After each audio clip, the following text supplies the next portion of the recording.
अमित शाह ने पश्चिम बंगाल में पहले चरण के लिए हुई बम्पर वोटिंग के बाद दावा किया कि भाजपा 152 सीटों में से 110 से ज्यादा सीटें जीतेगी।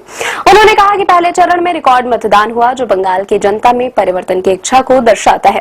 कोलकाता में प्रेस कॉन्फ्रेंस में शाह ने कहा कि जिस राज्य में मुख्यमंत्री यह कहे कि महिलाओं को शाम 7 बजे के बाद बाहर निकलने की जरूरत नहीं है, उन्हें सत्ता में रहने का कोई अधिकार नहीं है। भाजपा की सरकार बनने के बाद रात के 1 बजे भी एक युवती अपने स्कूटर पर बेझिझक चल सकेगी और किसी भी अपराधी को कि उसे बुरी नजर से देखने की हिम्मत नहीं होगी।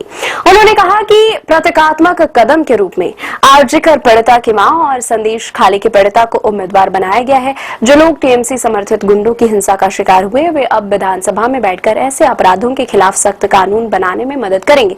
बंगाल आने वाले दिनों में इस तरह के बदलाव का साक्षी बनेगा। अमित शाह ने कहा कि कल बंगाल विधानसभा 2026 के चुनाव के प्रथम चरण में मतदान के सभी रिकॉर्ड्स तोड़ते हुए बंगाल की जनता ने अभूतपूर्व उत्साह और जोश के साथ बंगाल में परिवर्तन के लिए वोट डाला है।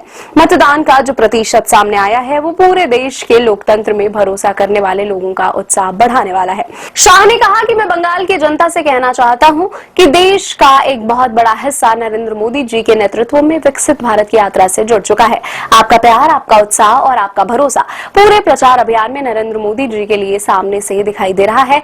मैं मानता हूं कि ये भरोसा वोट में कन्वर्ट होकर भाजपा की विजय करवाएगा।